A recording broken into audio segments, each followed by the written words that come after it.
Shweta ma'am, live streaming is already started. Okay. They started? It started. Okay. But it will take another 5 to 10 minutes. It's okay. वो थोड़ा सा होगा, कम से कम starting से तो आएगा, कम से कम स्टार्टिंग से आएगा ना, नो?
मैंने विश्व भाई ये वही जगह है जिसे देखने के लिए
Shilpa ma'am, we'll start after 2 minutes. Sure, Shweta ma'am. Okay.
Please start, ma'am.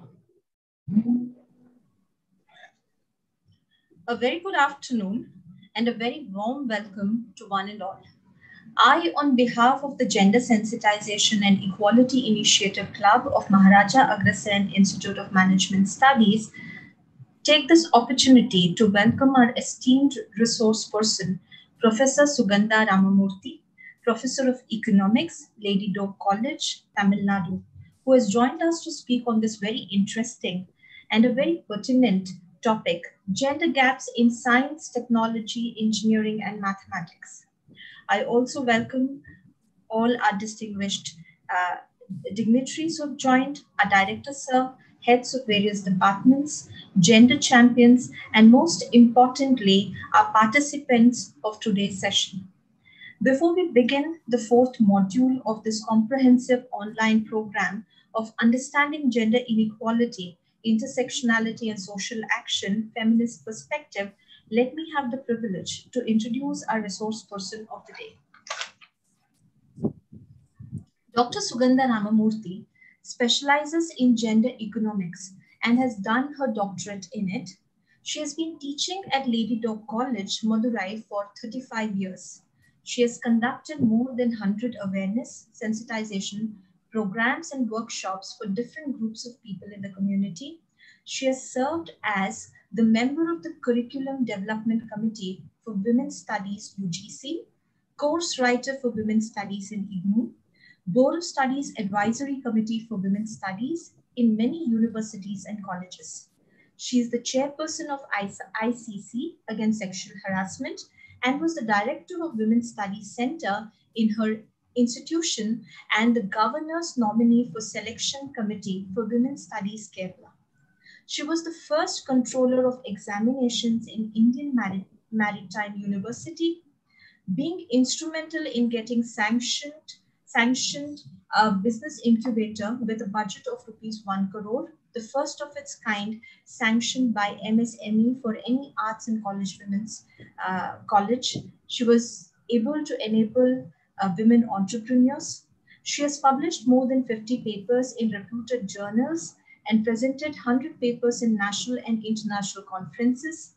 She is guiding research on women's issues and is the official guide for study abroad program for students coming from abroad to do research in India. She has guided 8 PhD scholars. She has visited numerous countries like China, Sri Lanka, UK, Germany, France, Italy, Switzerland, Indonesia, Austria, to name a few.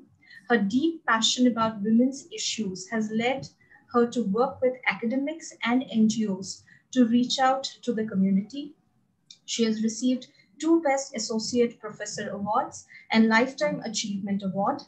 Presently, she has been inducted in the high-level committee to advise on medium-term policy for reviving Tamil Nadu economy from the adverse effects of COVID-19. Indeed, ma'am, we could not have had a better person than you to speak on this very, very important topic of STEM. Ma'am, I request you to please take over the session. But before that, I have two important announcements for the participants. One, if you have any questions, you can post them in the chat box. And if ma'am would want to take it during the session, she may. And if not, otherwise, after the lecture, you will be allowed to unmute yourselves and ask your questions. Also, there will be an attendance form and a feedback form to fill. We request you to please do so during the session. Over to you, ma'am. Thank you very much for those kind words, and you're welcome. At the outset, I would like to appreciate and commend Maharaja Agassan Institute of Management Studies, Delhi, for conducting this kind of a vital course which goes on for 2 weeks. Amazing.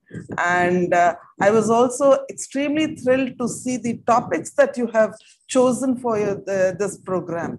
They are so diverse. They range from different topics, and I once again congratulate and thank the director and the entire team, the conveners, for inviting me for this very important program. So thank you very much. And once again, I would like to go on to my program actually.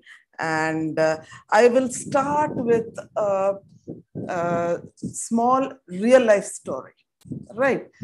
A team of 20 women, okay, joined together, and they decided that, you know, the cars that we all drive is not designed or suited for women. We do manage to sit and drive the car, yes, but it's actually designed to make it comfortable for men to sit, and the gear and the clutch and all that, and the brake, all that, you know, the steering wheel. So all that is actually suited for men and not women. So what happened was, these 20 women, they range from mechanical engineer, automobile engineer, electrical engineer, and market personnel, sales personnel, finance personnel, production engineer, and so on and so forth. They were a team of 20 women exclusively. Now, these women joined together and they designed the first car exclusively designed for women, right? And they called it in capital letters KA. I don't know for what. So, and they brought it out onto the road. The car was ready and the world admired, and they were all from United Kingdom, UK, right? So this happened in UK, okay? And then what happened was, they were appreciated, admired, and the 20 of them were, there was a function organized for them, and they were called, and they were awarded with, you know, given awards, appreciation, applause. Yes, that was great. That was a path-breaking effort on the part of women to get into this automobile engineering and design a car for women. The world appreciated them. But unfortunately, there was not a single car manufacturer who wanted to buy the design. So till date, we don't have a car that is so designed for women. We know cycles took so long to get that in between bar taken off. Now we have n number of scooties, so designed for women, but we are yet to see a car. We know lots and lots of women are taking up driving cars. But friends, we are still to see somebody who will take buy this design and start manufacturing. So with this note on women gender gaps in science, technology, engineering, and mathematics. Before I go on to what I want to say, I'm more interested to talk about something about myself in terms of this gender and women's studies, rather than, the introduction that was given in a very formal manner. I married into a family who belonged to a place called Uslampatti. I don't know how many of you have heard of this place called Uslampatti, but Uslampatti came into the not only national but international map. So famous for its feticide and infanticide. So the sex ratio in Uslampatti was so low. It was around 800 and something before people detected that women were mercilessly, the infants, fetus were mercilessly murdered by the women, by the mothers, by the grandmothers. And that was the status in Uslampatti. I married into this family because it was an arranged marriage. So I was quite worried. Although my husband's family, there were 3 brothers, no women. So I was like little, thinking whether that happened in this family also. So I went into that family and I started interacting with my relatives. My mother-in-law's younger sister, she's also a person who helps in delivering babies, because often, they don't go for institutional deliveries. So she became a midwife, and she and many others, you're all in the villages, you're all some way or the other connected. And to my surprise, my mother-in-law's younger sister, my small mother-in-law, she said, of course, we also do that. Of course, it's needed. There's nothing wrong with that. So what do you do? So there they talk openly. There are no secrets and no invisibles. Everything's out in the open. Yeah, we either do it off just like that, or if the baby is born, we give them, there's a poisonous plant. They give the milk of that plant and it goes, or they put this rice paddy into the mouth of the newborn baby. It goes into the throat, and that's it. So there are many other ways. Well, okay. But when I started looking deep inside, I started understanding that community. I saw a totally new face of these women. I understood these women were not poor, pathetic, heartless, brutal women. But there was an absolutely new story to it. So I want to go on, not because that's not the topic of the day. I want to say that I got interested in gender. Prior to that, I wasn't interested. So this interested me. I started digging deep. I did my PhD in gender economics, gender studies, because of this particular interest. So this is a little bit about myself and why I got into the stream of gender, deviated a little bit from economics. Of course, gender economics with a lot of economics into it. Yes. So coming to science and technology and the formal kind, we know from ancient period, we had science and technology, more suited to the period, Aristotle, Plato and all that. But then this science as we know it now, or as we understand the science, pure science, engineering, mathematics, and so on and so forth. It started somewhere in the 17th or 16th, 17th century, going on till 18th century, which is a period of Reformation and Renaissance. One, the religion gave way to new learning, the age of knowledge, it is called. So this happened in Europe in a big way, right? So a series of inventions, thousands, in fact, 1,000 something, if I remember correctly, inventions took place in that period, like sewing machine. A lot of inventions and innovations have taken place. Can I just put my presentation Right. So how did these inventions and innovations take place? Where were the scientists who were doing all this innovation?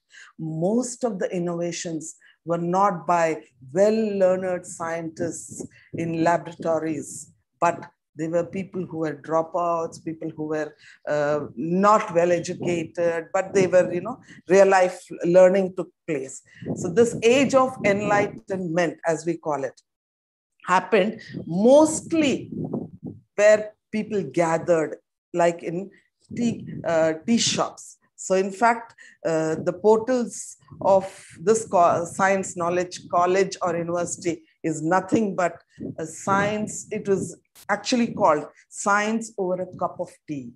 So cup of coffee. So all those debates, the discussions about science, even the typewriter was invented then. So this coffee houses were actually named as penny universities.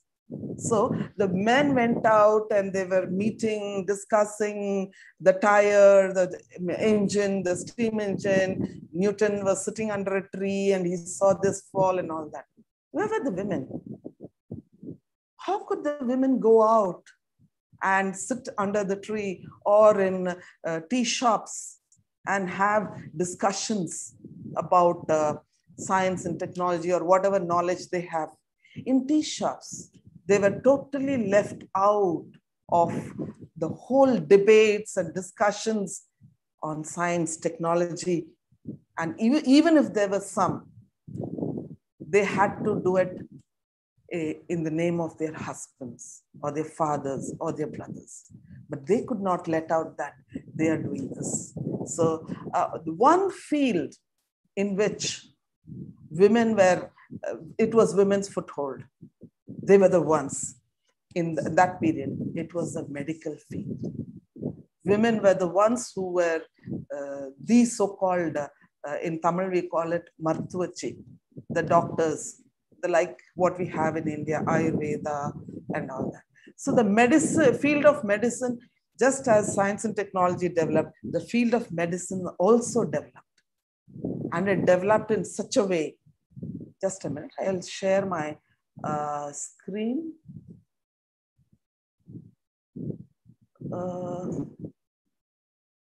Screen.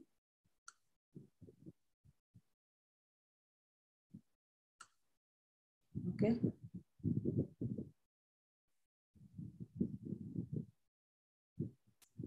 Can you view my?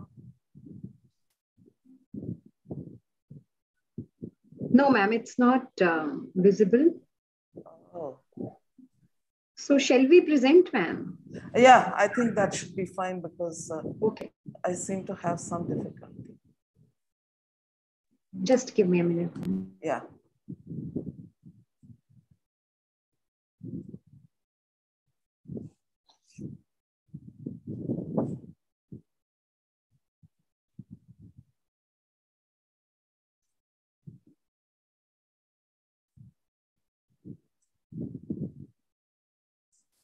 So as you do it, I'll just talk. So what happened in Europe, the medical field also, what we call as allopathic or English medicine in India, we call it. So allopathy also developed, but who were the owners of this new knowledge? It was the lords, the people in the hierarchy, people who were, in the top notch of the entire society. So they were, they had the access to this kind of knowledge, the laboratories needed and so on and so forth.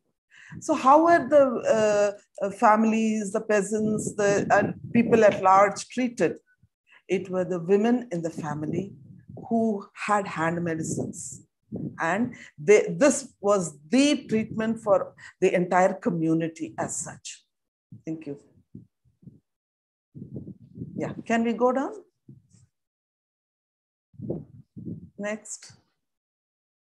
Yeah, so a historical perspective. So what happened was these women who were actually doing the treating, they were the doctors, not qualified, but doctors for their families, for the villages, the community people, the peasants and their families. So they used to, have their own, they got herbs and things like that, and they brewed it. They brought out, doses of medicines, and they used to give for fever and so on and so forth. They all had their own ways of treating, as we in India also, we know Siddha, Unani, Ayurveda, or whatever it is. So allopathic medicine was not in vogue. So when allopathic medicines came with the kings, the princes, the lords, all those people were the ones who were learned. So when they got this medicine, they had to, first of all, do away with the knowledge and medicine widely accepted by by women to the society. Now, how do you take off this medicine and introduce and get the acceptance of English medicine? So they designed an idea that these women who brew in the pot, I don't know if you have read this cartoons where, you have, they actually called these women as witches. And these witches, wicked witches. Okay. I remember when I was a kid, I used to read Wendy the Witch and all that. So they have a broom, it's just, they'll fly and all that. So that was a comic that was there. So this women, they were now branded as witches who brewed some magic potion to kill all the people. So they knew all kind of witchcraft. So these witches were evil people, evil women, and they should be beaten to death and all kind of punishments. If you brew that, you'll be punished, you'll be put behind bars and all that. So what happened, that knowledge and the women with their so much of knowledge was completely erased, and Europe no longer has all that knowledge. This is how it changed for women. Next, please. So I'm just showing you some, just listing a tokenism, listing a small list of inventions that women have done. Next, please. It's in a small thing. So we think women will probably in the kitchen homes, they will design what's most suitable for them. But you can imagine they have home security system, computer algorithm, submarine lamp and telescope, the globe, fire escape, windshield wiper, electric refrigerator, wireless transmission technology, the disposable diaper, most suited. But also the space rocket propulsion system, what we have now, call center system, the list is endless, car heater, dishwasher, and so on and so forth. So amazing contribution by women. This is just to tell you how much women have been contributing, but we still don't perceive women as scientists, technologists, and so on and so forth. Next, please.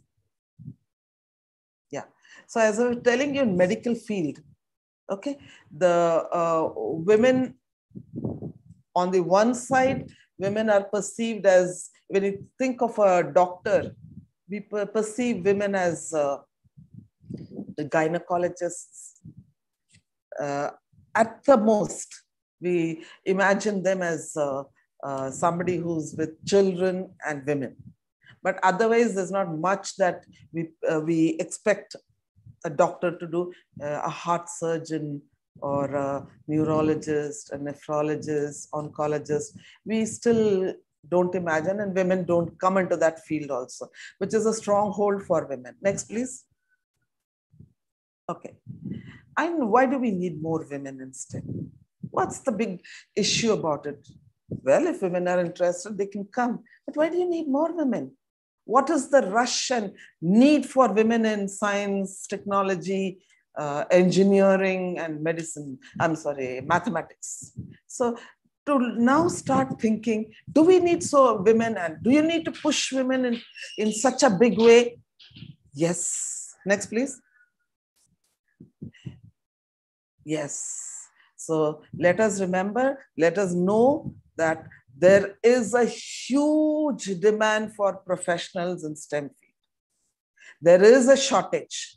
The demand for professional STEM field is huge.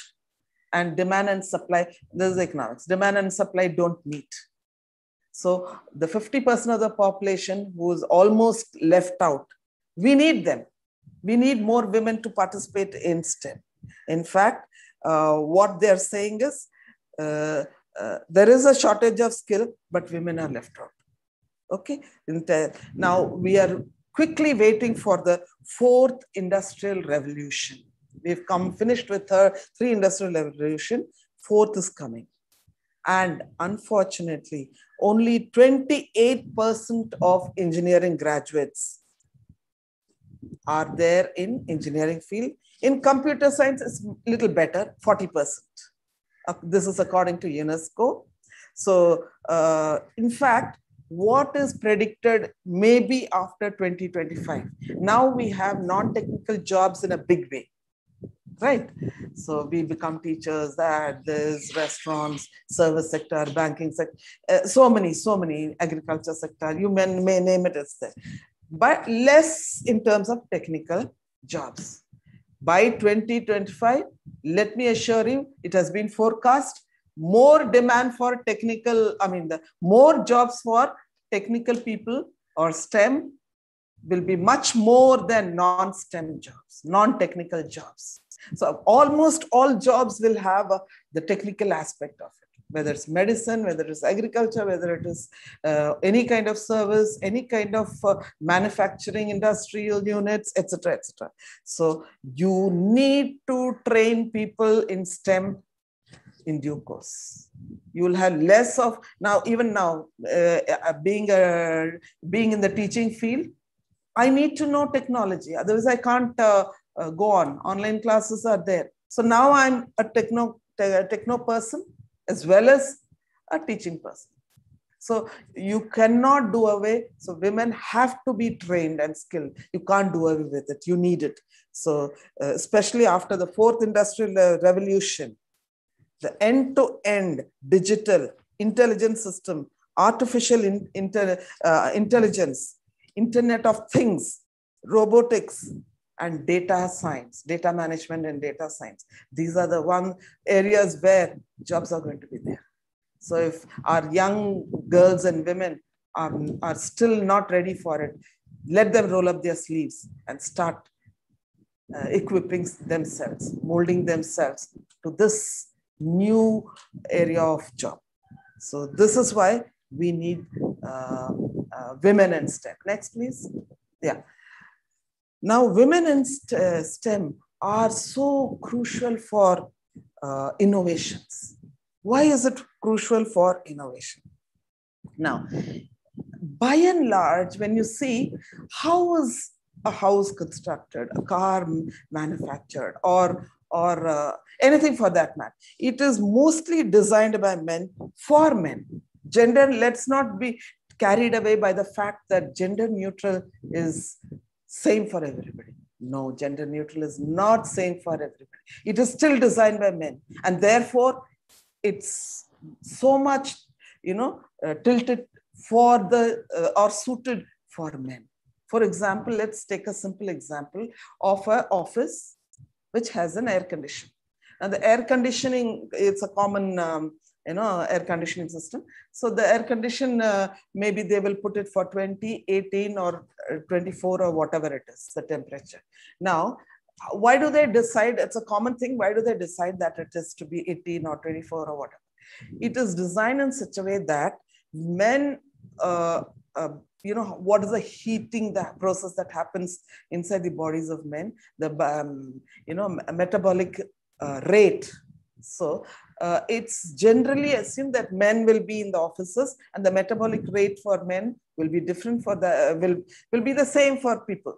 It's like same for people. But sorry, it's not same for everybody. For women, it is different. So when they raise the temperature of the AC, women start getting cold after a point of time. Obviously, their productivity, their efficiency will go down.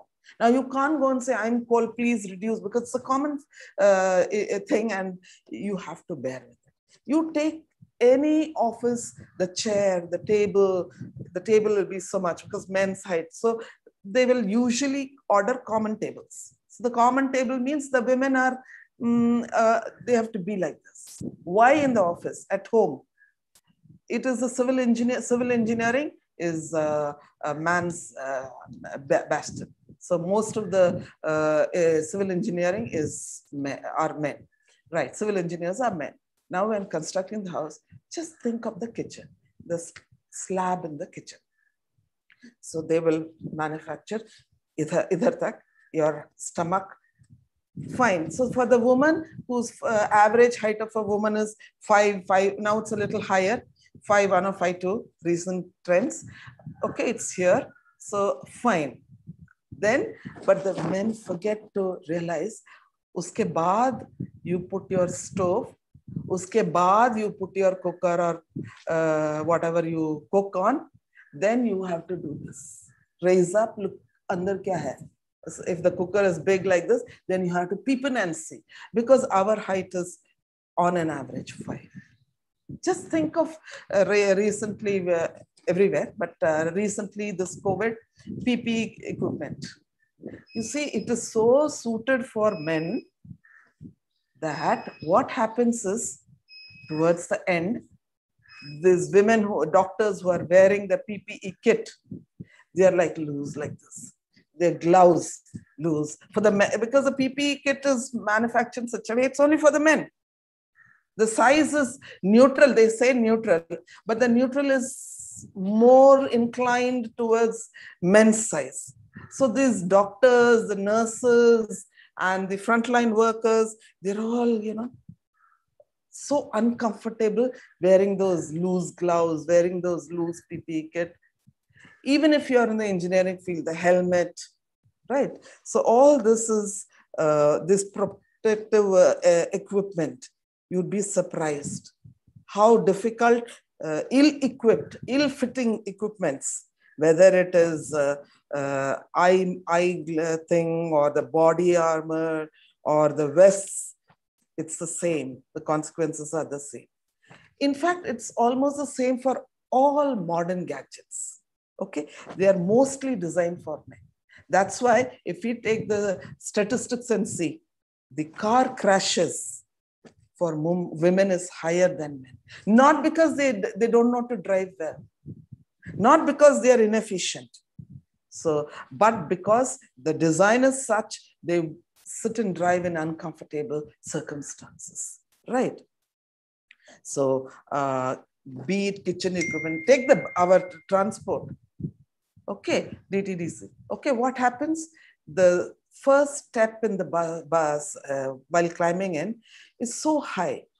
So for women who are above 40s and 50s who've done their menopause and all that, okay, what will happen?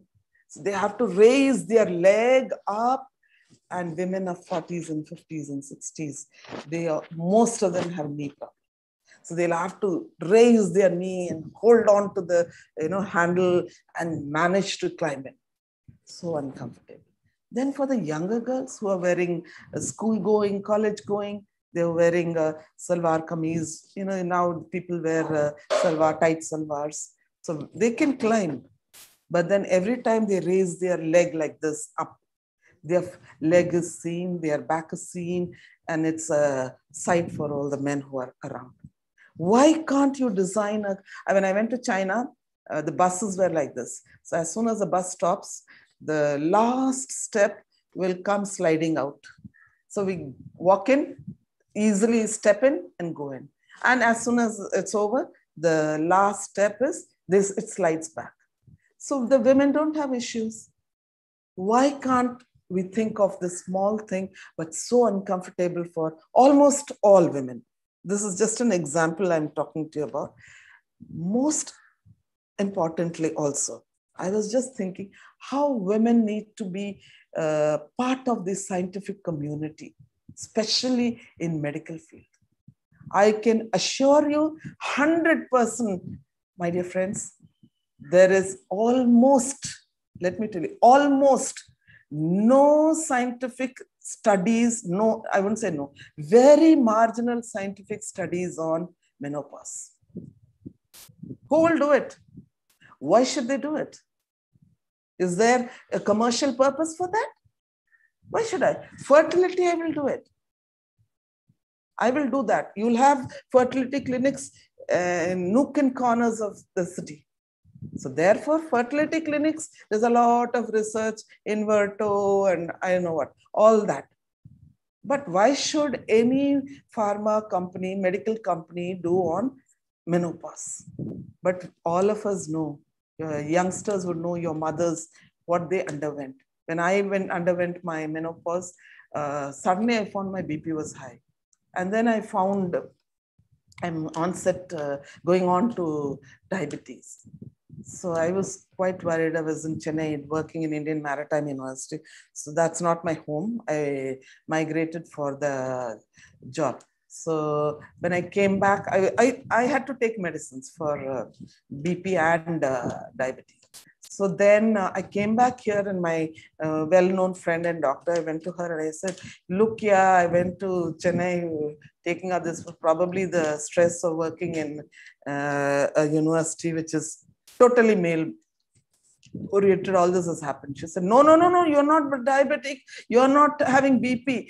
This is because your menopause, all your body organs reorganize themselves and give yourself time. Don't start taking it. Once you start taking BP and all, then you'll have to take it all the time. Stop it right now. Stop it. Go for a walk. Do that kind of a thing. Eat a little bit. Because after you overcome this menopause phase, you'll get back to the normal. I said, oh my God. And I've been visiting doctors. Everybody was saying and all that.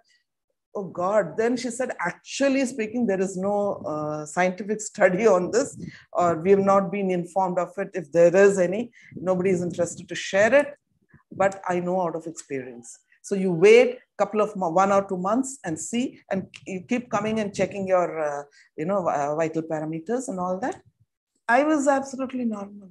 I said, oh God, thank God, yeah, I came and shared with you instead of going on. Somehow I thought I should come in after I returned, come back and share. So we don't know.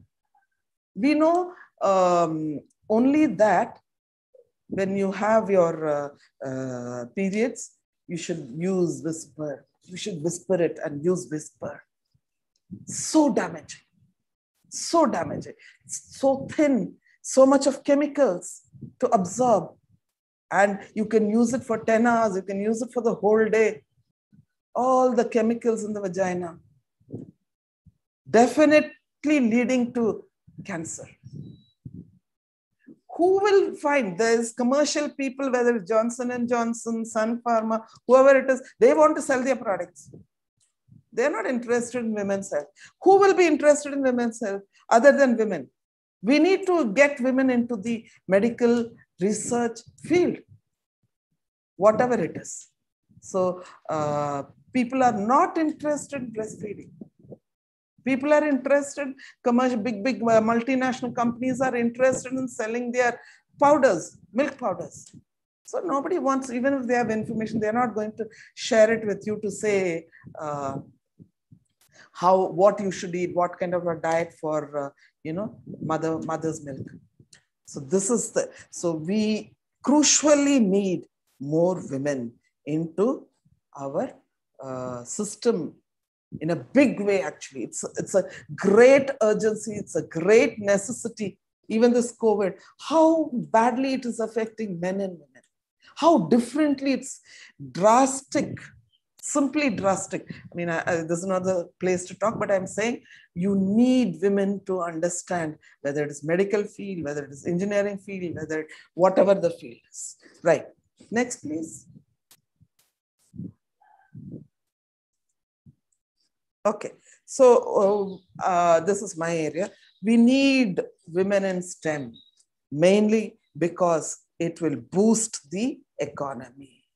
So when we are having, from the economic standpoint of view, it is going to, if half of the population in the country is just sitting back, laying back and waiting for things to happen, okay, it's going to hurt the economy. It's going to hurt the taxpayer who's paying the money and expecting that I'll get back some returns, right?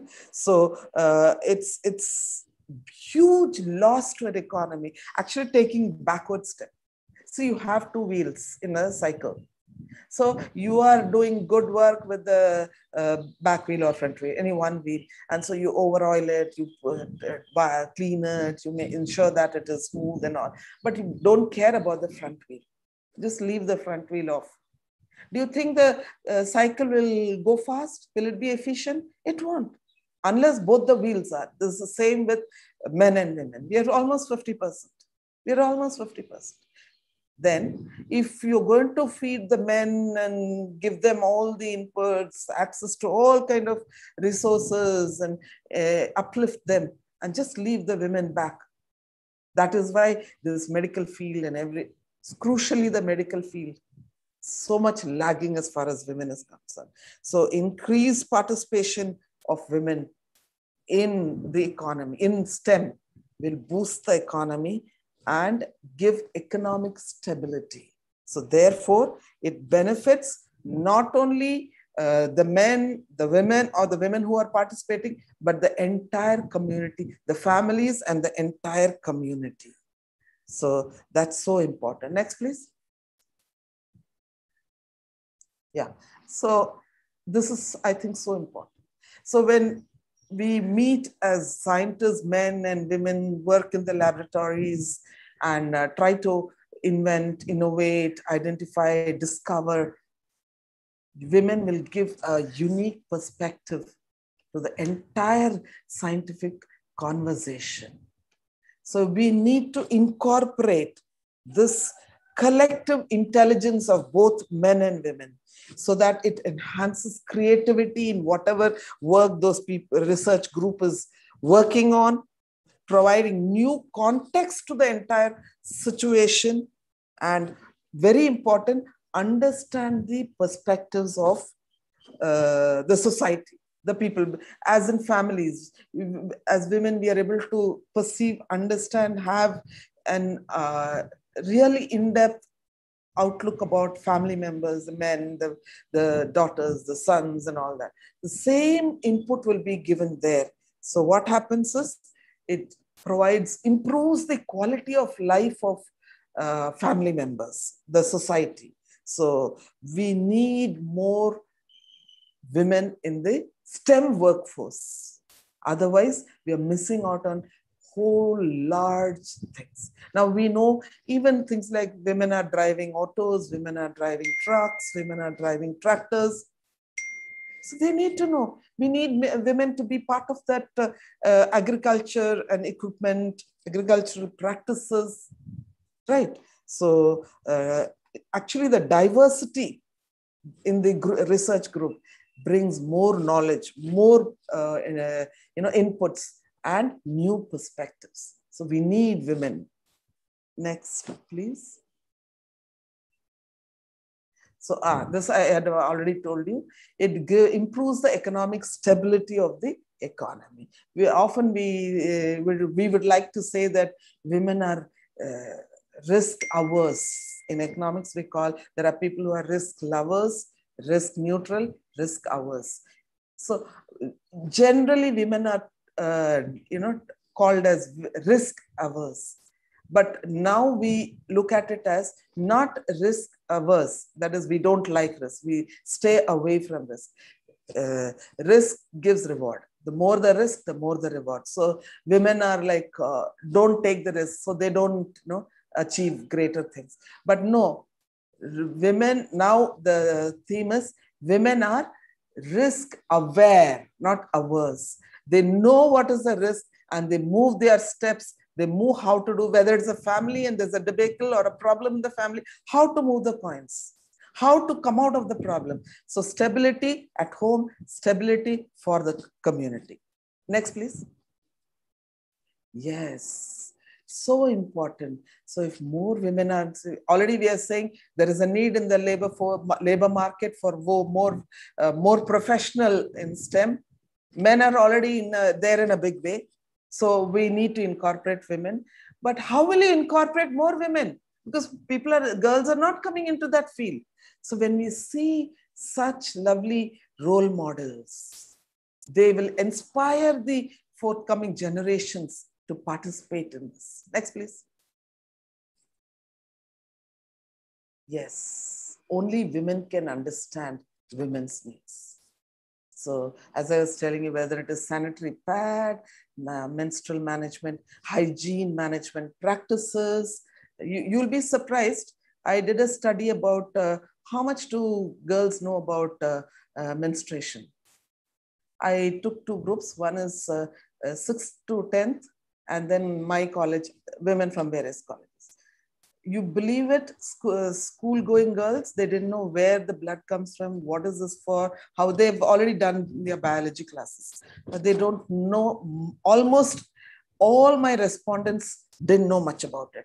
In fact, my college students, the blood that comes is bad blood. That's why it's going out, no ma'am. Naturally it will go out. So pathetic, educated. So women need to understand women's body, women's requirement. If we had a civil engineer as women, we would have I assure you, our kitchen would be so differently designed. It's not what we have. What this, what is that model kitchen? Huh? What is that? What they are doing is just minuscule of what we would have otherwise given the opportunity done to our kitchen beautifully within the given space. Right. So women can understand whether it is car. I don't know why nobody has designed some way of having our mobile. Either we have to have it in a purse and then every time brings the search, this, or you have to put it in your neck. I don't know. We need to find out some way of having a mobile so easily accessible. We don't have pockets. So well, something has to be done for this mobile stuff. So we need more women because we understand what we need. Next, please. Okay. Yeah. So we've seen that of maybe in the 70s, 80s, 90s and above, after globalization, women in science and engineering is growing. But still it is the men who are in larger numbers. Especially at school level, +2 level, there'll be equal or something. Undergraduate level, slowly the ratio changes. Go to PG level, drastic. Go to research levels, you'll hardly find tokenism, maybe 1 or 2 women in different places, but otherwise women are not there. Next, please. Yes, to show you where the girls are.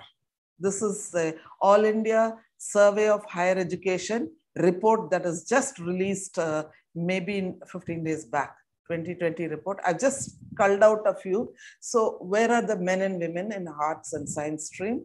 47% are men and 52%. So in arts, it's more women.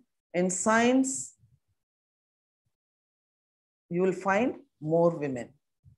But just see the engineering and the pure science, biology, microbiology, and things like that has enhanced.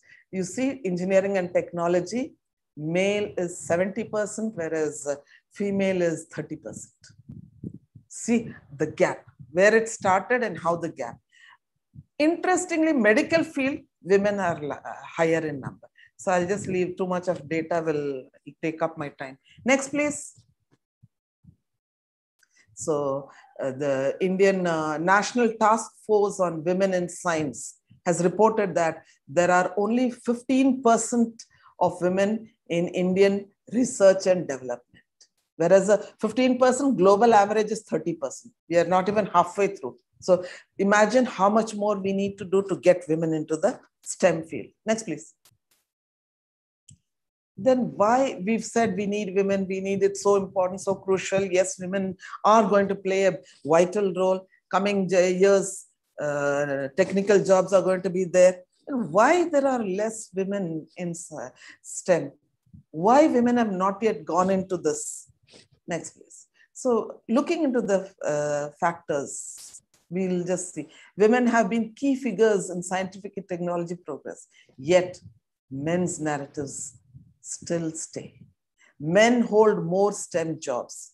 Men make more money. Men are treated with more respect. Lots and lots of research fund is diverted to men. Men have more power.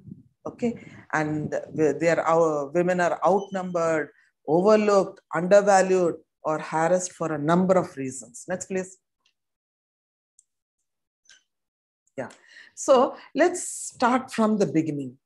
Why, as I already showed you, liberal arts and more women and less men, and like that it starts. So there's something called masculine disciplines, and there's something called feminine disciplines. I simply wonder what is masculine disciplines. So you will have feminine disciplines like literature, history, and so on and so forth, liberal arts, music, things like that. I don't know who designated this as feminine disciplines, and somebody has said engineering and pure sciences, particularly physics, other disciplines like biology, botany. Well, okay, women can be part of it. But physics, mathematics, well, it's our domain. Women are not welcome, they're not capable. They simply don't have the cognitive abilities. I fail to understand how women would have lesser cognitive abilities, ability to learn, understand, appreciate, apply. Well, so women are so badly underrepresented in mathematics, intensive science fields like geosciences, engineering, economics, maths, computer science, physical science, and so forth. So soft disciplines like liberal arts, humanities, commerce, it's like that. So just to quote what happened, I went and worked for 3 years in Indian Maritime University. It's in Central University located throughout the country. But the head office or the university is located in Chennai. Now you have marine engineering, nautical science, and such kind of courses. Okay, so for me it was a little bit of, I could sense, feel, and understand how unwelcome I am, because everybody, the vice chancellor, the registrar, the admin team, everybody were men. I was the only sari wali jo bhi. And you look around, all the students were boys. So in the office, we had, I think, 3 women, but they were in the office. So I was alone, and the biggest people who were not opposing, were a little distraught that there's a woman to whom they have to report, because all the faculty who are men. Now, examination, they have to come to me. They were so unhappy. They were so angry.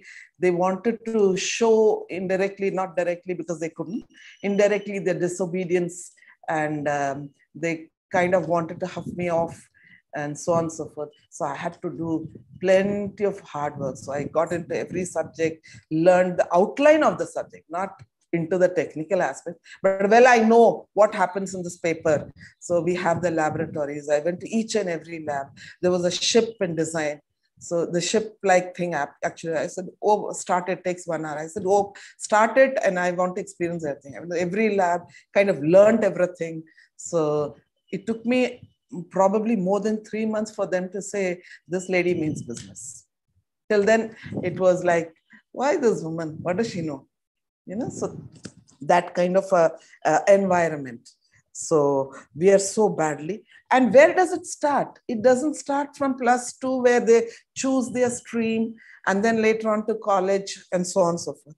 It starts from primary school, from middle school to higher secondary school. So till schooling, probably you will find that boys and girls are almost same. But as soon as they enter the portals of their college, the story slowly starts diversifying. Less women in science, technology, engineering, and more in other. Apart from just more and less, the dropout rate in such courses, particularly in mechanical engineering, aeronautical engineering, chemical engineering, women are not part of it. So the dropouts are also very high in this. So then why does it happen? Why this choice? Because the STEM pathway, as we call it, or the STEM trajectory, as we call it, is composed of series. It's a series of choice. It didn't start now. It's a series of choice and achievements that starts from childhood and goes on to adults and later on to their career. Okay, so this educational choices are decided based on what is the level of employability. Where will you get jobs? So aeronautical engineering will, because how many women will be part of the aeronautical engineering? Right. So it's very difficult. This educational choices depends upon the future employability of that course. Right. So girls may be performing well earlier, but they are taught in different ways to perform differently. Okay. So as I told you, in spite of it, there were women who have brought out so many inventions and innovations, Madame Curie.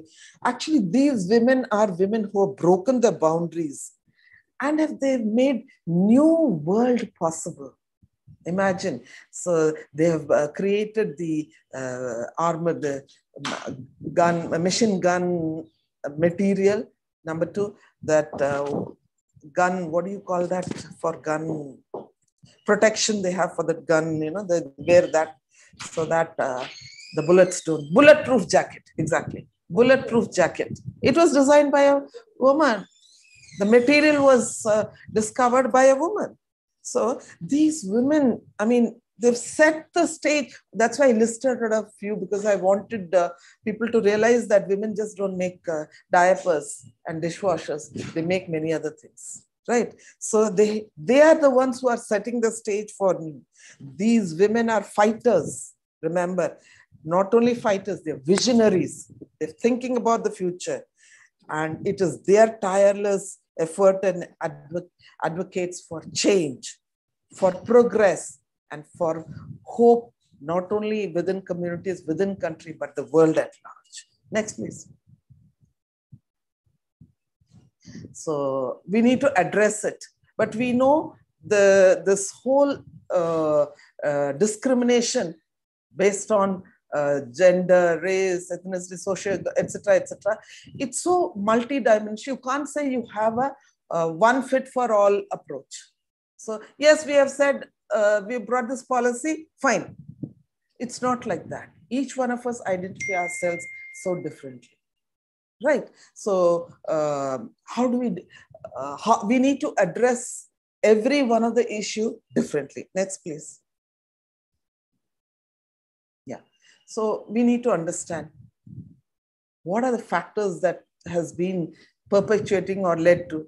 This lady called Sue Berryman was who first coined the term STEM pipeline.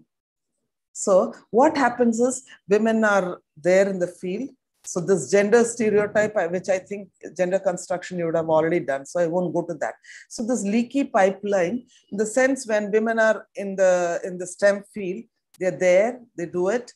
But when they want to go up the career ladder, as a job, 9-to-5 job, it's fine. But you want to go up, which means a career. Then what happens is it's such a unwelcoming environment. So they have to sustain right from the point of recruitment to attrition. So all the issues and the problems that they face on their day-to-day life, it's like a pipe. Already it's a pipeline. You just don't go up. It becomes it becomes narrow, and it's so much of a struggle. So within that small pipe, you have to somehow push through and go up. Apart from that, there's so many leakages. So the dropouts, or they resign, or they leave because of a number of reasons. This leaky pipeline happens to work. For example, the girls finish their college and so on. They take up a career or a job, but women in this automobile field, women in that field, oh, then they are not marriage material. So they lose out. They're not potential life partners. They're less attractive as life partners.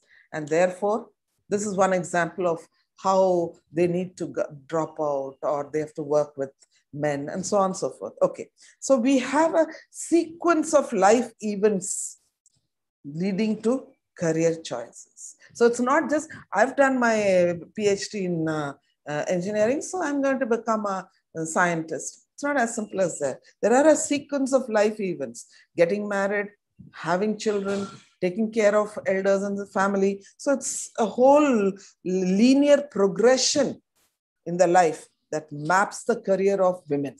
Okay, so this leaky pipeline is something that every government, every employer has to address and take care of. Next, please. The next thing is, this is just to show you, so you start at primary level. For some reason, you don't even enter because poverty. Then you go on to second because government gives. Then you are able to join up. You may most probably take up humanities. Well, if some people do take up and finish their MPhil and post-graduation or whatever, doctorate, then comes the marriage and other. Then you are in the still go back to the work environment. You do postdoc. Then you get a, I don't want to, I'll change that job. I will put it as career. And you end up becoming eminent scientist. But the biggest problem is the glass ceiling. Glass ceiling means your house, everybody is able to see you because the ceiling is made of glass. What it actually means here, I think you would have talked about it, but quickly I'll say in one word, that you yourself feel you're being watched. As a woman, is this what she's doing? She stays back in the laboratory till 12 o'clock at night instead of coming home, taking care of the husband, the in-laws, or the mother, or the children, if any. So she herself, within herself, starts withdrawing. So that, next please, because I have lots more. Yes, occupational segregation. We know some jobs are so good for women, some jobs are so good for men. Teaching is so good for women. Nurses are so good for women because they're all caregiving services. So it's an extension of your family roles and responsibility, extended to a small extent to the other. So you will find that there are there is crowding into some occupations. Like you will, if you just take teaching jobs also, you will see there will be lots of women in primary education. Secondary, maybe more women. Because the higher secondary, there'll be men and women in equal numbers probably. College, undergraduation and so on, mostly women. I did a study on gender audit of my university called Madurai Kamaraj University. I tell you, starting from student strength and ratio, faculty strength and ratio, men and women faculty going abroad for getting funds for their research studies. In every aspect, it was the men who were doing this. So I took my report to the Vice Chancellor and I told him, now look, I think it's time we need to do something about all this. Why not we do, sir, you work out a policy for this. So I said, madam, all this is available. It's a known fact, ma'am. What is new in this research that you've done? He just took the book which I had, published, and I made a book out of it. And he took it and said, okay, Kimran, all that, flowery talk. I just kept it aside. So that's it for all the work that I had done. So, so as I told you, some women are bold and brave. They come into it and they enter into this field like Madame Curie and all that. So, but they face the stereotype threat. Now, what is a stereotype threat? So stereotype threat is you have broken the norms. So you enter and you say, this is how I'm going to work. I've got a project and this funding is mine and I'm doing some extraordinary invention or discovery. So she stays back overnight. She stays 2 days. She stays there also if need be necessary. So she's breaking the others. Women have to go home to cook for their family, to cook for their children, to take care of their education. But this woman is breaking the... So then she is faced with, by her own colleagues, she's faced with some kind of not formal, but informal way of expression that you're not the right kind of a person in a community, in a society. You're not the right person. So what happens is the stereotypical threat, it creates a lot of pressure and stress on the woman, as also cultural stereotype, right? So one study done by one researcher, so he showed this Barbie doll and he said, now you just like we dress the Barbie doll and all that. Now you have to give this Barbie doll an occupation. So I'm giving you 5 occupations. You can choose any one among them. So an architect, a news anchor, a computer engineer, 4, and an environmentalist. So you can make any choices. So by and large, there were 2 choices that came. One was computer engineer and the other was news anchor. So Barbie doll can do either of this. They're best suited. So in computer science field, women are there in large numbers. Then again, the second round, they said, between those 2, who do you think Barbie doll would be most, occupation would be most suited? All of them inevitably said news anchor.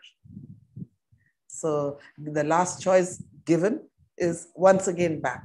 And of course, now that we have talked about news anchor, I'll quickly talk about the media and its impact on this. So as we know how strongly biased the media is. So we'll stop at that. So this, as I also told you in Indian Maritime University, I did have a tough time, and in fact, after I used to leave my office, I had this peon who will be sitting out of my office. I think every day after I leave, he will come and check on my drawers and my papers, what I have approved, what all. Then I realized this fellow is an key for many others there, question papers, very important things. Then I started closing everything. So he'll nicely take my bag and all, put me in the car, open the door, put me in the car. And I said, every time I go, you give me the key. So I don't know if he would have done this if a man was the controller of examination. Probably that woman, chalta hai, kind of a thing. So then I realized very soon that this fellow himself is a culprit. He is going in through all my drawers and papers and things like that. So that way. So next please, male dominated cultures, right? What happens with male dominated cultures? Somehow the familial role goes on sitting over these women. Because in male dominated cultures, it's the woman who has to, whether she's working or not, you have to be part of the household with it. So it again perpetuates this inflexible system, whether you're in a senior position or whatever it is. Okay, so family, very important, of course. And then the traditional roles that we were doing from cradle to deathbed. Okay, so this is, and our academics, our books from childhood to this LKG or first standard book. There were 7 bears who went to in a family. 5 bears went to the jungle to get honey, and 2 were at home. The 2 were girls, so they were at home. It's a nice baby story for children, but cutely the traditional role is put into the minds of the girls. So somehow they think that women are not inclined to be an academic in that sense of the term. Well, some of them are, they break the barriers and they become, go to the top levels and all that. But most of the women who are tuned to the STEM grouping, they turn out to be 2 things. With statistics, 2 things. One, they go into the computer field or they go into teaching. So there is no invention, innovation. That part is lost out. So if you're saying the numbers, please, we need to be careful when we say how many people are in the, even our syllabus at the college level. It's a any student who enters the portals of a college, the first document that the students see is the syllabus. They say it's gender neutral and normalized, but definitely the gender identities are very clear. So be it the campus culture, be it the classroom environment, or their lived in experience. I remember our first woman doctor in India, Muthulakshmi Reddy. She chose to do medicine and she said, I'm going to do it. So because her parents, her family was an elite family and so on and so forth, the medical college said, okay. So they divided the classroom into two, one with curtain. So there was a curtain. Muthulakshmi Reddy sat there for 5 years alone to do her medicine, and she'll go out of the class this way, and all the men will then go out. So isolation. But this lady was so bold and brave to say, I will still do my medicine. So, and she completed. And in Tamil Nadu, we have a welfare program for women called Dr. Muthulakshmi Reddy Welfare Program. So we have how women can come out of this kind of a discrimination. So whether it is classroom experience, 2-3 girls and all of them boys, you know, you're not you don't do much of learning. In fact, when I did my schooling in Delhi, and I studied in Delhi IIT Kendriya Vidyalaya. So in our 11th standard, we had, this craft period, art and craft period. So all the boys will go to the engineering, the IIT lab, they'll go there, they will learn about electrical circuits, wiring and all that. It's only craft period, so 2 classes per week or something. And the girls will learn knitting, tailoring, cooking and all that. So 3 of us said, why should we go there? Yeah, let's go to, because agar you do this girls craft you choose, you have to be in the class. But if you do that boys wala electronics and engineering, then you'll walk up to that IIT lab, enjoy ourselves and not come back for the next period, come late for the next period. So we said, that's very exciting. So the 3 of us said, we're going there. But seriously, the environment wasn't conducive. It wasn't bad, but then all the boys doing something, like we were like, what the hell? So frankly, I didn't learn much about that, because now to think back, I believe that it was because of the classroom experience and many lived in experiences, how people tease and all that. Anyway, let's go out of that. Next, please. Yeah. Maths anxiety, I think we know somehow the teachers, if they are women and even men teachers at school level itself, maths means the girls may not be able to do some kind of that transmission of that girls can't do. We already talked about. So that creates all maths related jobs. Disciplines are not women oriented. Next, please. So there's another, of course, fewer role models. So we have you quickly tell me some women who are scientists, it won't come. That's so difficult. So I also talked about the competition risk aversion.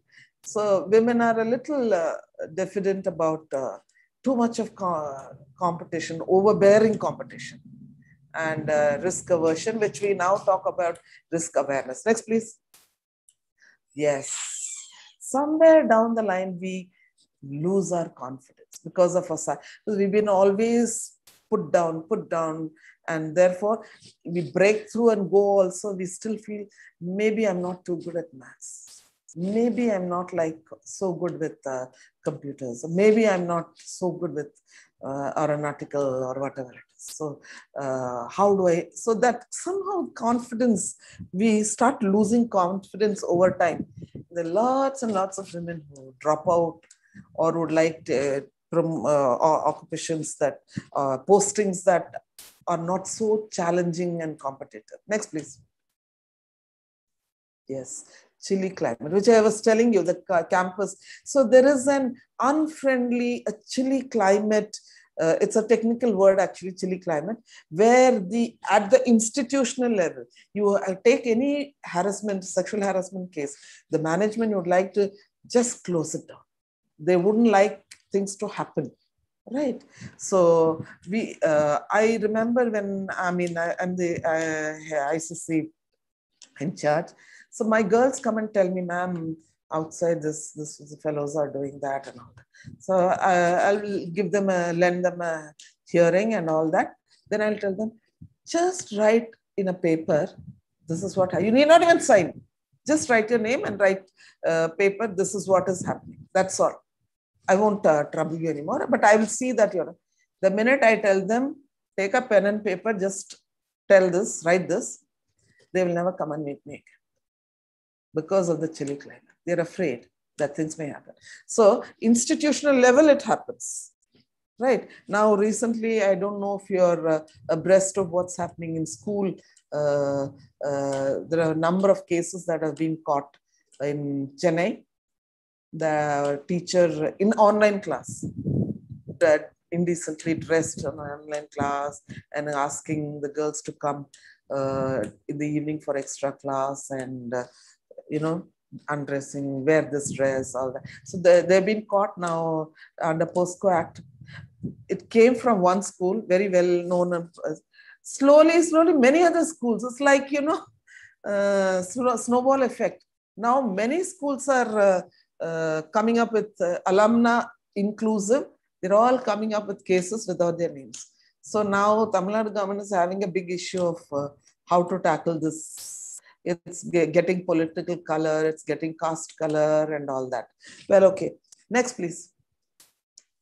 So we don't get equal opportunity. As we know, whether it is education, whether it is, I don't know how many parents would say, research, I will fund you for so much. Technical education. So definitely there is a discrimination as far as the opportunities are concerned. Next, please. Yes. We may be in the colleges or the offices, but we are not in the decision-making process. We are not part of the decision-making committee.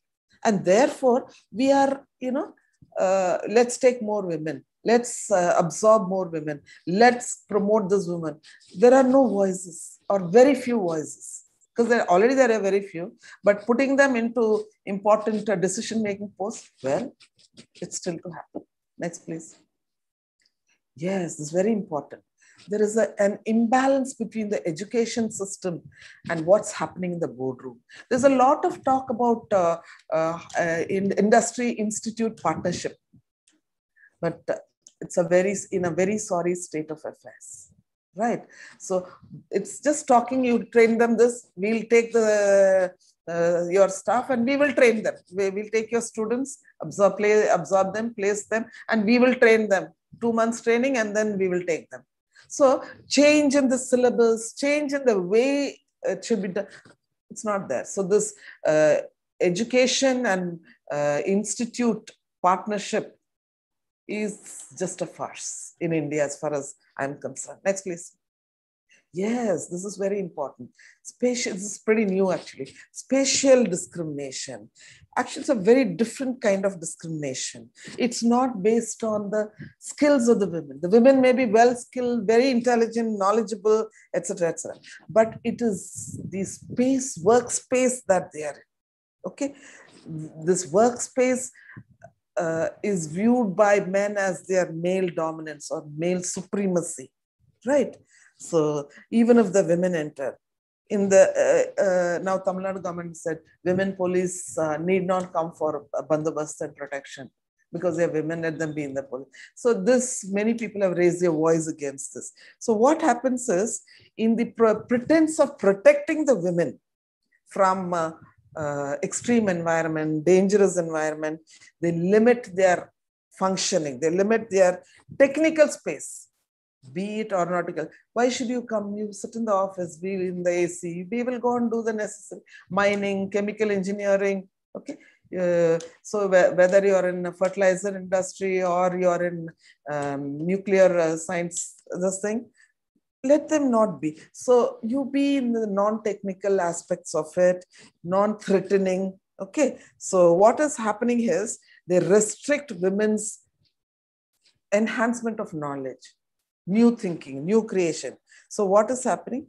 So they're also left out of all the important debates and discussions, and they managed to demarcate these are all men's spaces, whether it is office floor and so on and so forth. So the mobility, the boundaries of women are limited. So women inevitably either leave and go off to teaching. So we have Petroleum University, we have Mining University, Marine University. There's a proposal for starting Railway University. It'll all be fully men. Okay, then next please. So this is spatial. So career opportunities we've already talked about. Next please. Oh, I have some more, which I didn't put, I think. So lack of recognition, which is called Matilda effect. So lack of Matilda effects is the overall environment of prejudice for women scientists and not giving them the credit. So it has a negative impact on the women. So they're no longer, induced, motivated to take up all this. And not last, but very important is women are so poor at networking. So they don't link up with the right places, right people, and so on and so forth. So there was this campaign called Science. It's a girl thing campaign. And many scientists, women from all over the world, they have started taking this up, that male dominating things should not be there. I'm having how many 2 more minutes, 15 more minutes. So they studied about the social experiences in the academic environment. Because ultimately what is happening, why students choose a particular subject? Because they feel towards the end, what is the career option? If the career option is good, they will be bound to. So you need to really work on allowing students to identify successful career for opportunities. Okay, so closing the gender gap. How can we overcome all this? As I told you, there is a need for women to enter, at least for the sake of women, if not anything else. There is a need for women to enter STEM workforce. Why? Because there is a shortage. There is not enough workforce. We need women. So how do we do it? So even at the school level, I think we need to talk about this as job opportunities, career opportunities, pathway opportunities, and talk about the role models and the institution, both academic institution as well as the workplace. The administrators should create more mentoring programs. Next, please. Next. We finished that. So, yes. Next. Yeah. So these people are called something as science identity. Already we are having to a professional and personal identity, a science identity. Women join together to become valued members of the STEM discipline, not just somebody part of it. And so this is a recent development where how do we create women as valued members of the discipline so that they're not sidelined? Next, please. Yeah, this is okay. So science identity has a positive effect. Next, please, self-efficacy, how I can perform. So you have to create that self-efficacy so that they persist in their STEM field, whichever they have chosen. Next, please. Yes. First thing, provide professional education to teachers so that they don't create that traditional stereotypical learning that they've had in the classroom. So second, increase the awareness of higher education, right? Mentoring and all that. Then next, please. So you need to design courses for this changing environment so that it is most welcoming for men and women. You're not leaving out men in this, okay? Next. Yes. So we need to prioritize diverse, create inclusive environment, strong and diverse leadership. You need leaders who are aware of, sensitized and aware of the requirements of both men and women. Next, please. So there should be no hierarchy, this power dynamics, which is everywhere. Next. Yes, you have to make the entire community responsible for whatever is happening. They are answerable, accountable. Next, please. Yes. So the recruitment should be, in the recruitment committee, we should have as much women as men so that we are able to retain it. Next, please. Yes. So we have you should create a work environment that is flexible, like giving medical leaves, child, care leave, and women have all that. You can't deny it. You can't say, I'm going to be like a male. We are not. We are same, but we are different. And we appreciate, admire, and accept and work with that difference. Yes, we have a uterus. It is different, right? So given that it is a responsibility that mankind has to continue, humankind has to continue, then we have to have children. In Europe and other places, absolutely. When I went to Switzerland, I saw one house is here, the other house is there, then the other house there. Evening, you'll see two old people walking. Whenever they see us, hello, they'll say. So the whole area, there was just one shop. And one tata party, one old grandpa, grandma was running that shop. So when we all came, they were so excited. They wouldn't let us off. They were talking. So we asked them what happens. In one day, even if you have one sale, that's the greatest thing. There's nobody to come and buy. There are no youngsters. All our children have gone. So we are all a community of almost old people. And no transaction, no trade, no interaction, no flow of funds. What do? What is the life? Two of the old people, because they have nothing better to do, they walk in the evenings. That's it. So you need to have children. You can't do away with our role as mothers because mankind as species has to grow. Next, please. So, yeah, support female entrepreneurs. Many women entrepreneurs are sprouting. Yes, it's a good trend, but much more needs to be done. Right. Next, please. Yeah, so it's a responsibility of the administrators, etc., childcare, having creches, whatever. So all kind of such flexible and women-friendly policies have to take so that women are not given the option. You take STEM or take a job like teaching so that you're so family-oriented. Now that thing is off now. So with this, I would like to just talk now about a little bit about India. India will have the world's youngest population by 2022, right? And definitely, I assure you, definitely women are going to play a very important and definitive role in the country's future, right? So thinking of COVID, those countries where women were the presidents or prime ministers, they very admirably managed the COVID situation and have brought it in control. Women leaders need it, okay? So that's so important. So for this, we need to take a multi-pronged approach to create meaningful and sustainable change so that we retain more women in STEM, like giving more fellowships and all that. So the government is also doing a lot of effort by providing different kind of supports. In fact, MSME is giving huge loans to women to become like that. So together, government agencies, university, communities, everybody have to work together so that the potential that women have is, used in the best possible manner, particularly in the STEM field. Thank you very much.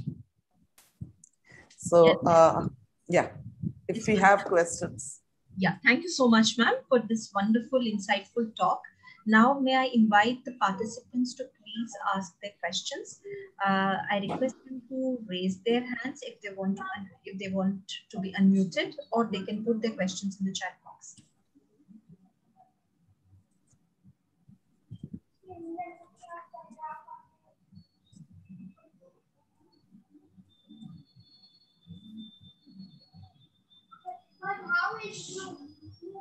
So as we are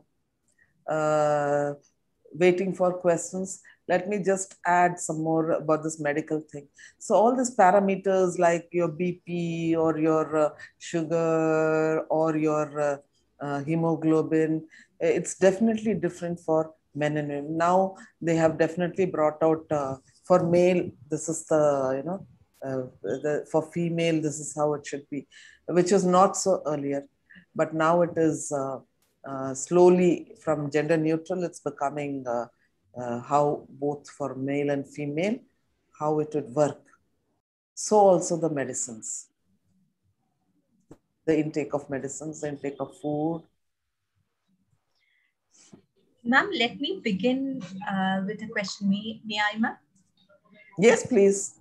Yeah. See, is gender neuter another way of promoting patriarchy? Would you think that? Because most often it is men's perspective that comes across as gender neuter. That's why we are very suspicious about this gender neutral thing. Gender neutral once again tilts towards, maybe not totally, but tilts towards male thinking process. So therefore, we insist that women are included in every important decision-making process. But unfortunately, even the 30% reservation in Parliament, it's now the bill is there. Bill was prepared, you won't believe it, 20 years. And 20 years through the pipeline with BJP, with Janata Party, with Congress ruling, nobody has passed the bill. We probably, when more women are into all this important bodies, things will take a different turn. In fact, in USA, when USA got its freedom, they said, okay, they made their independence and they made their, constitution. They made their constitution come up, and yes, they said, okay, let's have our election. US has a different election pattern. Well, let us have our election. And they said, who all can vote? Who should vote? So they said, the blacks cannot vote. They are blacks. What? They're slaves. They cannot vote. They said, okay. Then they said, the poor people, who are very poor, that is. What do they know about government and decision taking and financing and welfare? So poor people can't vote. Well, okay. Then they said, okay, women, what are women to do with government? They know how to cook, clean, and stitch. So all the women in USA cannot vote. So the largest and the most powerful country in the world said, women cannot vote. And mind you, women after, over a period of time realized that they are treated so shabbily, and they started raising their voice. Believe me, they had to fight for 100 years to just not stand for election, to just put their votes. So this is how patriarchy works for all of us. But in India, of course, in 1947, so the day we said we've got our freedom, women could equally vote as much as men. But then patriarchy lurks everywhere. So they said, oh my God, if these women come 33% into the parliament, we men will be shut down and thrown out of parliament. So we shouldn't allow that. And you won't believe it, one big reason for that is all these stylish women with short hair and gray hair, with sleeveless blouses. These women comes and sit here and talk rubbish. Again, there'll be only an elite section of women. That was one of their important argument. So giving them an opportunity is giving again a few elite, short-haired, sleeveless blouse women who speak stylish English. Oh my God. So, thank you, ma'am. I think there's one question by Shafi. You talked about the gap in the manufacturing sector. I think we can allow them to ask question directly to ma'am. Yeah. Please allow. Yeah. Ma'am, it's unmuted. They can participate. Yeah, Shafi, please ask your question. Hello, ma'am. Yes, sir. Thank you for this lecture. I'm a research scholar in gender studies. My simple question is, you talked about the gap in the manufacturing sector. So do you think gendered manufacturing approaches, an entirely gendered manufacturing approach is required, or mere mobilization will help? And how do you think men can be mobilized for the gendered needs while manufacturing any product? Thank you. Yes, definitely we need to incorporate both men and women into the manufacturing sector. Though manufacturing, you start imagining huge machines and in the factories where heat, a lot of heat and all that. But both men and women can need to equally participate in that. And yes, we need our men to be part of it.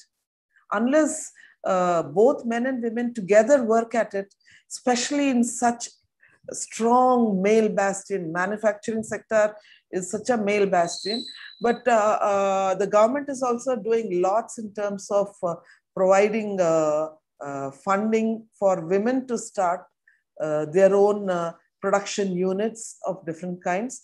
Large manufacturing units like in Tata, they have a policy of, ensuring that they have reasonable, not equal, but reasonable number of women in manufacturing. So especially when Tata Nano was introduced by Ratan Tata, he brought a team of people composed of engineers and all those people.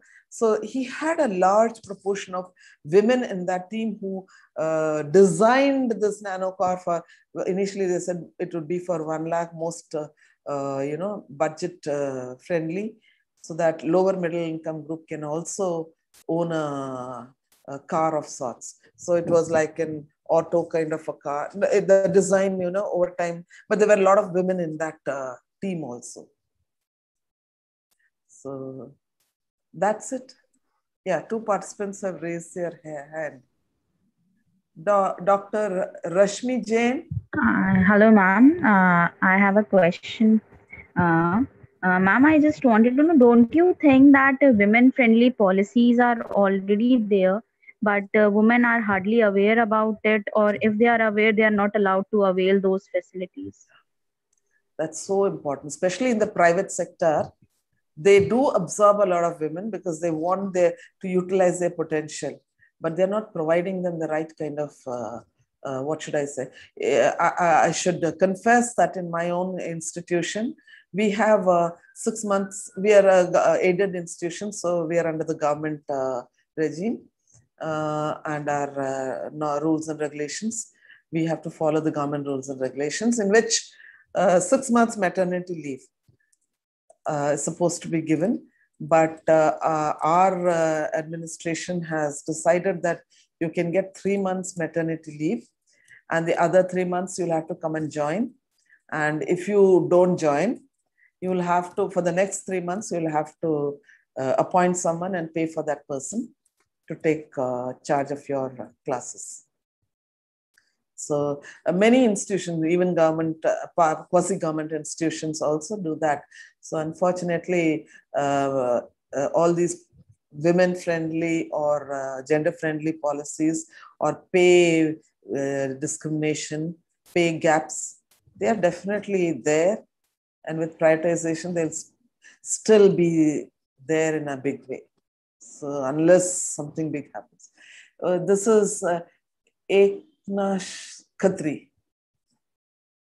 Yes, ma'am. Firstly, thank you for enlightening us with your wise words. So, ma'am, the question that I have is that generally women don't receive the kind of encouragement and support from their families like men do while pursuing a career in the STEM fields. Rather, they are stopped by their families. So, what can be done by a research organization or an educational institution, or for that matter of fact, a government, to tackle this so that the involvement of women can be increased in these fields?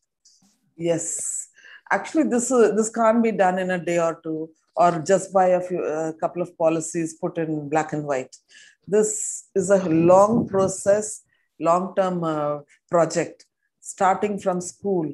So, parent-teacher meetings, parent-teacher meetings, and things like that. So over time, what happened? Like NGOs are also like, I also go have the schools and colleges, they have their parents and also the teachers. So create a gender sensitized environment, make them understand that how important it is for both the genders. So we should not, in fact, discriminate even men for talking about male issues. It's a whole long story. So it's a long process, but the change will come. So now there's a lot of parents who are willing to send their girls to IITs, the institutions of excellence also, but lots more has to be done. It has to be a slow, prolonged process, starting from schools, the colleges, and workplace. So there's a lot of training for administrators also. So such package programs are being done, funded by the government. So that is also there. So it's happening, but it is not so openly available, or you're not able to see it in a big way. But slowly, gradually, things are changing. It is Anuradha. Good evening, ma'am. Good evening. Dr. Anuradha, teaching in the Department of Law, Maharaja Agrissean Institute. Oh. One question.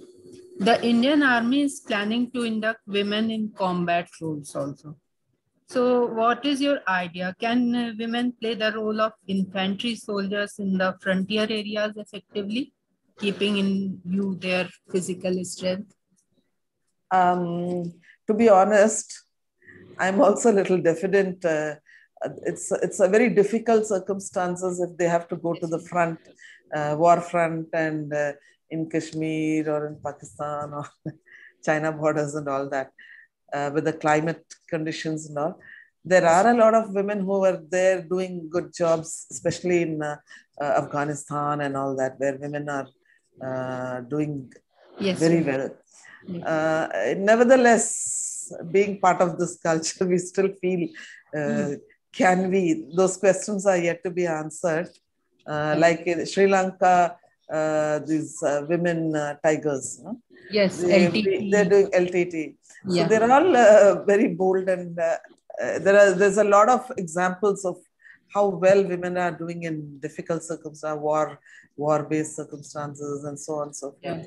It's not only today, the Jewish community who faced so much during Hitler period and all that. So right from history till today, we've heard of lots.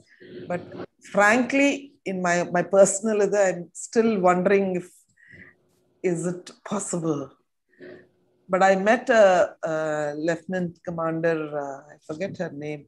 So she said 3 naval officers, they sailed to half the world in a big boat and all that. So all the hardships they did manage. Well, I don't know how exactly I can, frankly, honestly respond to this.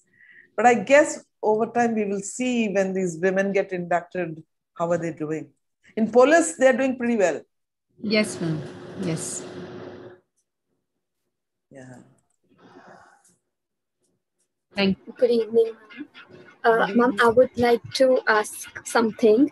Like as you mentioned that there's no person who has segregated the disciplines, as you said, feminine disciplines and masculine disciplines.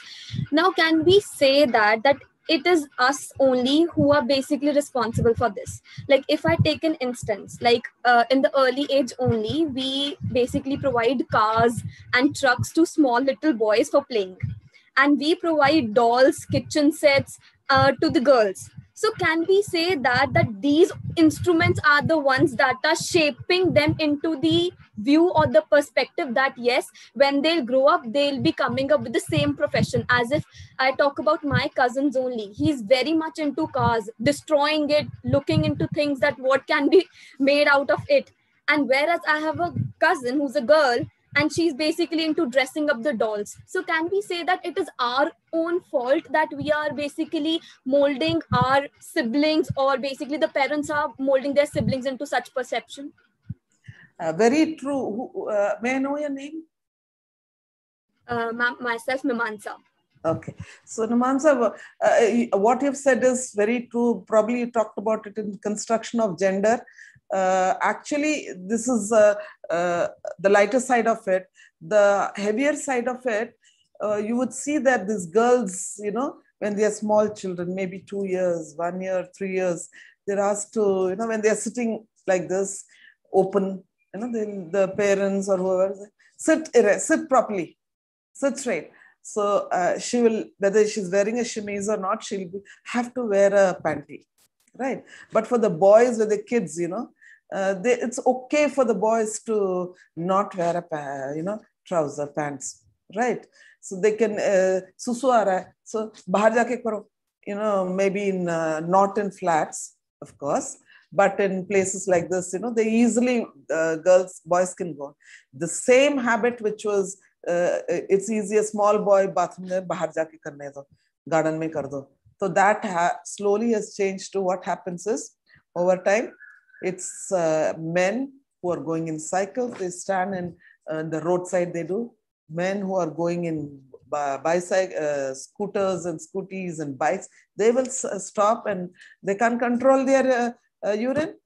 They also have kidneys like us, but they will stop and go out and do in the roadside. They'll do open their zip and do it.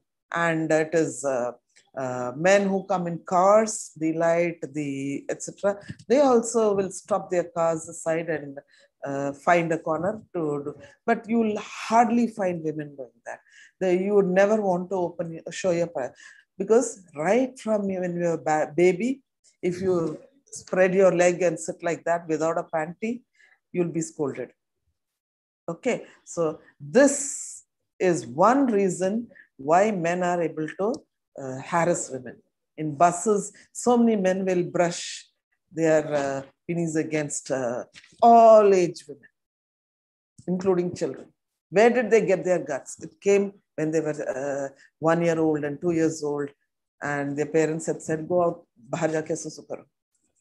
If they jaldi aa raha to panty utar ke susu karo. So this construction of gender starts very early in life. So the pots and pans are okay, but it's okay to, now we are here, I think about 10 days back or so, I read in a newspaper that 10 to 15-year boys raped a young girl. How did this 10-year-old child even know that this can be done? There was one boy who was 18 or so, but the rest of them were young kids. All this is because in our culture, our body language has to be like this. When you even sit, stand and sit after you become little, 15 years, your body is grown. You cannot do this. If you do this, acha nahi lagta hai. So you stand, I was an NCC officer in my college. So when I used to tell them, okay, Sadhan, सीधे रहो, तो सीधे रहो, सीधे, सीधा, ऐसे सीधा यार, ऐसे करना, your shoulder should be ऐसा. They will know, they're so ashamed of their body. Why should they be ashamed of their breast? So ऐसे रहेंगे थोड़ा, again, सीधा करो, this, सीधा, this. What यार सीधा? हाँ, तो दुपट्टा निकालो यार, ऐसे ऐसे हमेशा ऐसे. When you are in NCC, you can't do this. I mean, when she's not in uniform, so only certain days uniforms. Many of them will refuse to remove their dupattas. Then I'll say, acha aise karke aise bandh lo, so that it's not disturbing your march and all your activities. But the point is, you are so ashamed of your body, made to think that you're ashamed that you have breasts. So, or you have periods. You whisper it. What a name, whisper. So, this body shaming cultural practices is one reason why we are like this. That's a very, all the stem and all starts from here, where you're not even able to have a self pride, self identity. Where you will think of successful careers and doing well, doing the best. You're not looking at yourself as a person or worthy person, valued person. तो फिर और क्या करना? So all this has to gradually move on to a different level. Or you look at your body as sex objects. You're made to think like that. So you'll wear all those dresses. Such a sad state of affairs that you wear such kind of dresses to think that you can be attractive. It's fine to admire yourself. It's fine to look beautiful. It's fine to look good and to dress up. But deliberately, using your body for that's not a good way, a healthy way of having self-efficacy. Anuradha is saying something. Anuradha has something in her chat. Anuradha, wrapping of sanitary packets. Anuradha, can you? I'm not able to. Yes, ma'am. I have just written wrapping of new sanitary pad packet by the shopkeeper in black polythene. Or such mentality. Yeah. That is one standard example of how they think it's women live in a culture of silence. So we don't want to talk about all those things about our own body. What's wrong having periods? What's wrong in buying sanitary pad? But other things you can buy. Ghar ka grocery you can buy. But sanitary pad, well, कानों कान रख के खरीदना and कानों कान रख के उसको कैसे dispose करना, इसके बारे में periods कैसे manage करना है. अब लोग कहते हैं कि डॉक्टर्स कह रहे हैं कि use cloth, soft cloth. Sanitary pads are very bad for the. कौन बताता है ये सब? So all this is such a misnomer. किसको मालूम है that white discharge आता है? White discharge के लिए क्या करना है? कब डॉक्टर के पास जाना है? कहाँ पढ़ते हैं इसके बारे में? कौन इसके बारे में? Sorry, I'm going into Hindi. I don't know how many of you are non-Hindi. So who talks about it? Who's telling us about it? If it's very heavy, it may lead to even all kind of infections and later on cancer. Even the doctors don't have that much knowledge because nobody is doing research on it. Nobody's talking about it, but it's so dangerous. So what is white discharge? How will it come? When will it come? Will it come? And if so, what color would be all right? And if the color changes, what do you do about it? So definitely there's lots more that scientists, medical professionals have to work on.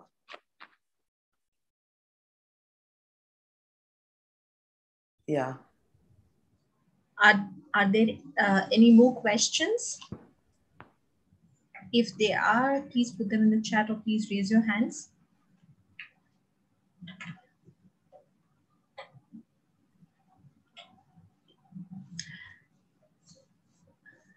Otherwise, ma'am, can we proceed? Yes. Yes. Okay. So as we come to the end of this session, I, on behalf of Gender Sensitization and Equality Initiative Club, would like to express my sincere gratitude to Professor Sugandan Murthy.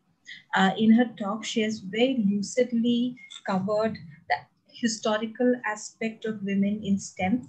And she's very beautifully said how with the cup of coffee culture, the entire knowledge that women had was thrown out of use using the stereotype of a witch.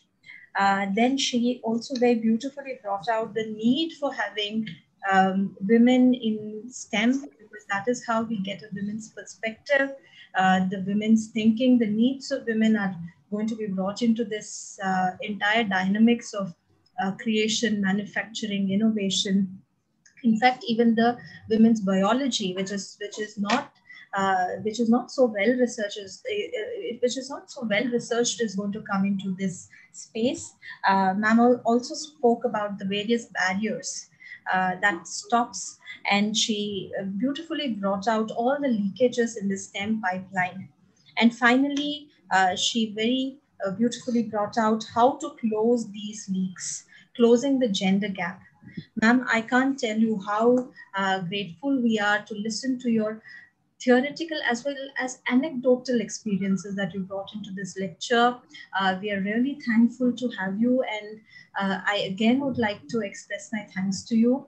I would also like to express my thanks to all the participants who have joined and who have made the session very successful. I would also like to thank all the gender champions, the students who were behind the scene and working for the session. And I'd like to thank the organizing team, my own team, the convener, and the members of the Gender Sensitization Club. And a special thanks to Ms. Shifali for her technical support. Thanks so much.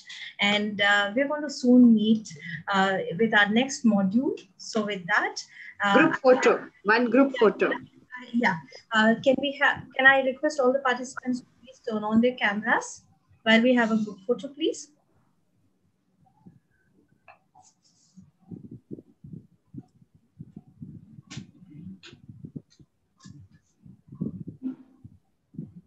I think it's fine. Yeah. Okay. So can I say a word of thank you also? Sure. I'd like to thank Maharaja Agastyan Institute of Management Studies for amazingly organizing this course. Hats off to this institute. Your gender club is done, and I mean, I'm not able to. 2 weeks of program. Wow. Months, ma'am. It's 2 months. 2 months. Sorry, 2 months of this program. Simply amazing and wonderful. Congratulations to the entire team, the director, and the entire team that you've done so well. And thank you very much for inviting me. For me also, it was a wonderful experience. And I thank the participants also for your questions. Thank you very much. Thank you so much, ma'am. Thank you very much. Thank you very much, ma'am. Thank you.